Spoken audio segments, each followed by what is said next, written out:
அமைப்புசாரா தொழிலாளர் சங்கத்தினர்தான் காங்கிரஸ் கட்சியின் முதுகெலும்பு என தமிழ்நாடு காங்கிரஸ் கமிட்டி மாநில பொருளாளர் ரூபி ஆர் மனோகரன் தெரிவித்துள்ளார்.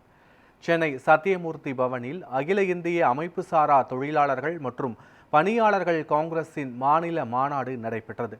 அமைப்பின் தலைவர் மகேஸ்வரன் தலைமையில் நடைபெற்ற இந்த மாநாட்டில் தமிழ்நாடு காங்கிரஸ் கமிட்டி தலைவர் செல்வ பெருந்தகை, அகில இந்திய அமைப்புசாரா தொழிலாளர் மற்றும் பணியாளர் காங்கிரஸ் தேசிய தலைவரும் நாடாளுமன்ற உறுப்பினருமான உதித் ராஜ், தமிழ்நாடு காங்கிரஸ் கமிட்டி மாநில பொருளாளரும் நாங்குநேரி சட்டமன்ற உறுப்பினருமான ரூபி ஆர் மனோகரன் ஆகியோர் கலந்து கொண்டனர்.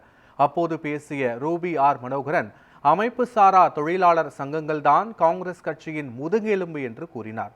தொடர்ந்து செய்தியாளர்களிடம் பேசிய காங்கிரஸ் கட்சி மாநில தலைவர் செல்வ பெருந்தகை, அமைப்புசாரா தொழிற்சங்கத்திற்கு காங்கிரஸ் குரல் கொடுத்து வருவதாக தெரிவித்தார். மோடி அரசு அம்பானிக்கும் அதானிக்கும் ஆதரவாக புதிய சட்டத்தை இயற்றியுள்ளதாகவும் அவர் கூறினார்.